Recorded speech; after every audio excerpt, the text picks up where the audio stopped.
Oi, gente! Nosso assunto hoje é vergonha. Você já percebeu que, na verdade, o que mais impacta a gente não é a vergonha, mas o medo de ter vergonha? Exatamente essas previsões que a gente faz do futuro, né? De que alguma coisa negativa, ruim, vai acontecer com a gente em determinada situação, faz com que a gente tenha medo de enfrentar a situação e perder e, de repente, passar vergonha nessa situação.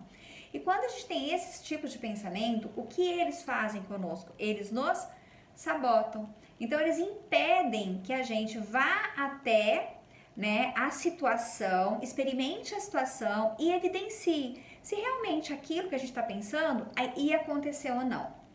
E olha só, a grande maioria das vezes não acontece. Por quê? Porque a gente tende a trazer na nossa mente um tamanho de um perigo muito maior do que realmente seria em relação a passar vergonha, por exemplo. Tá? Então, o que seria uma situação de realmente passar vergonha? Seria uma situação de vexame, de exposição pública, né? Como é que fala? De humilhação pública, né? E se a gente parar para pensar, a grande maioria das coisas que a gente pensa que vai passar vergonha não tem a ver com isso, né? Não tem a ver com alguém te humilhando, alguém te expondo publicamente, né? Não teria essa força, não teria esse perigo. Mas a gente cria esse perigo dentro da nossa mente. E quando a gente faz isso, a gente acredita. E acreditando nisso, nós não enfrentamos a situação, né? Ou a gente foge, ou a gente evita mesmo de estar naquela situação. Quer ver? Eu vou te dar um exemplo muito simples de medo de passar vergonha, tá? Vamos supor, tem gente, muita gente passa e sofre com essas coisas simples, como essa que eu vou te dizer agora. Imagina só, você precisa fazer uma pergunta, você precisa tirar uma dúvida, você precisa pedir uma informação para um desconhecido na rua, certo? Então, qual é o perigo que existe em pedir uma informação para um desconhecido? Olha para esse fato só. Como um desconhecido poderia te humilhar, fazer você passar vexame ou te expor publicamente? Né? Qual que é a chance que de um desconhecido fazer isso com você que ele não conhece? Né? Mas a pessoa quando tem esse tipo de pensamento, ele não considera nada disso, ele não faz esse questionamento interno, ele só pensa: essa pessoa pode me tratar mal, essa pessoa pode me ignorar e eu vou morrer de vergonha. Então, o que ele faz nesse momento? Ele catastrofiza o tamanho do perigo, né? Ele aumenta, exagera consideravelmente o tamanho desse perigo e não encontra recursos para enfrentar isso, né? Então, ele já pensa: se isso acontecer, vai ser terrível, eu vou morrer de vergonha.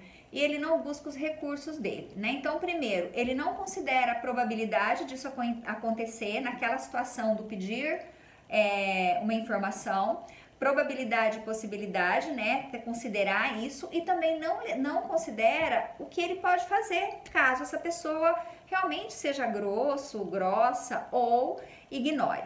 Tá? Então, primeiro ponto, olha para o perigo e traz ele para a realidade. É um perigo? Que tamanho de risco isso tem, né? O que essa pessoa faria para me expor? Se ela for grossa comigo, ela vai ser grossa comigo, né? Se alguém estiver por perto, vai ouvir.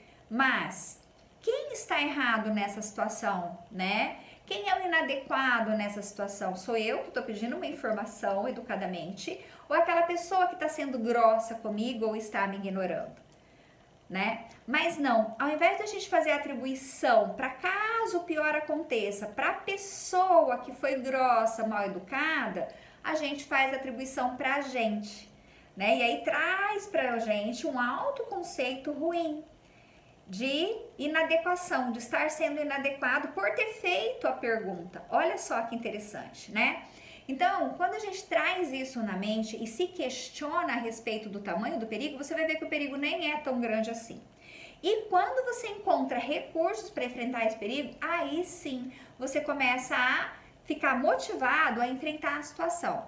Então, vamos pensar nessa situação. Eu vou fazer uma pergunta e essa pessoa vai ser grossa. Se isso acontecer, o que é que eu posso fazer? Bom, você tem algumas opções. Opção número 1, né? Eu vou fazer uma pergunta, essa pessoa vai ser grossa comigo, o que que eu posso fazer? Pedir desculpa por ter incomodado, né? Não deveria, mas pode pedir desculpa para mostrar que você é educado, né? E seguir e perguntar para outra pessoa logo à frente. Ou, se a pessoa for grossa, o que que eu posso fazer? Eu não vou pedir desculpa, eu não fiz nada de errado. Realmente, você não fez nada de errado e você nem deve pedir desculpa. Seria um pedir desculpa como um tapa de luva de pelica na pessoa, né? O que você pode fazer? Você pode simplesmente olhar com cara de não tô entendendo, né? Não te conheço e não tô entendendo essa reação, seguir e perguntar para uma outra pessoa. Pronto. O que que aconteceu nisso? Você morreu porque a pessoa foi grossa com você? Né? Você teve alguma consequência séria com você porque a pessoa foi grossa com você? Quem é essa pessoa que está sendo grossa?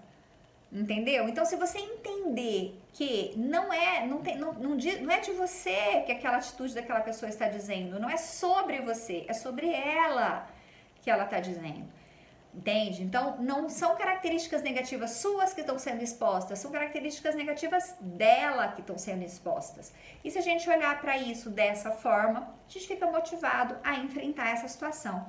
E quando você enfrenta, você vai ver que aquilo que você está pensando, muito provavelmente, né? Mas muito provavelmente não vai acontecer. Porque uma pessoa que não te conhece não tem por que ser grossa com você ou te ignorar. Pode acontecer, e se acontecer, você tem esses recursos. Ah, a pessoa me ignorou, o que que eu tenho que fazer? Como eu reajo a isso? Da mesma forma, né? Você, na verdade, nem pede desculpa, só segue, né? A pessoa te ignorou, amém, segue em frente, pergunta para outra pessoa. E esquece isso, não fique ruminando isso, porque isso não diz de você, isso diz da pessoa, tá bom? Entenderam, então? Quando a gente tem esses tipos de pensamentos, de sabotadores que impedem a gente de enfrentar a situação, nós temos pensamentos e falamos pra gente da gente, como se nosso comportamento não fosse adequado. Mas, numa situação como essa, se por acaso acontecer, o comportamento que não é adequado não é o nosso, é o do outro.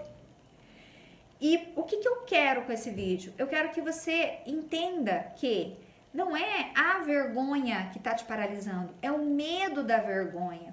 E que na maioria das situações onde você pensa que você vai passar vergonha, muito provavelmente você não vai passar vergonha porque não são situações que fariam com que você passe vergonha. E mesmo que alguém fale alguma coisa de você, para você publicamente, né, tenha um comportamento inadequado com você em situações que não deveriam ter, isso não diz de você, isso diz dela. Então vai na paz. Vai na paz, né? A gente fica meio sem graça com a situação, mas aquela sem graceira, aquela vergonhinha que a gente passa ali, caso isso aconteça, que é muito difícil, ela vai passar, né? Aquela vergonha momentânea que você fala, nossa, que coisa chata isso, né? Que essa pessoa fez.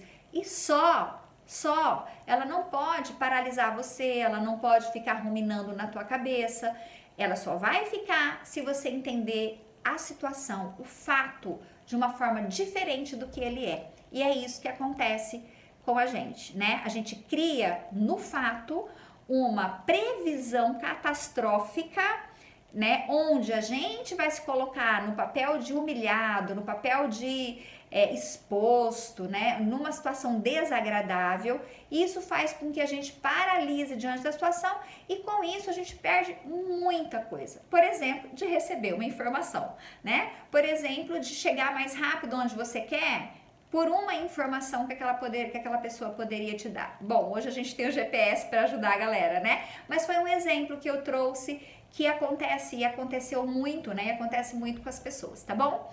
Dessa mesma forma, uma informação na rua que você vai pedir para uma pessoa, também pode você criar situações na sua cabeça pelo simples fato de você ir comprar alguma coisa numa loja, né? De você chegar na casa de um amigo e ter um desconhecido. São N situações que trazem o mesmo tipo de pensamentos e que você pode aproveitar desse vídeo para você lidar melhor com isso, tá bom? Se você gostou disso, do que você ouviu hoje, se você aprendeu alguma coisa com isso, se isso mudou alguma coisa na sua vida, compartilha esse vídeo, tá bom? Compartilha, compartilha, compartilha. Se você ainda não se inscreveu no canal, se inscreva aí, porque vai ter muita coisa boa pra você aqui, tá bom? Já tem e vai ter mais. Então, curte aí, compartilha e se inscreva se você não se inscreveu ainda, tá? Um grande beijo e a gente volta.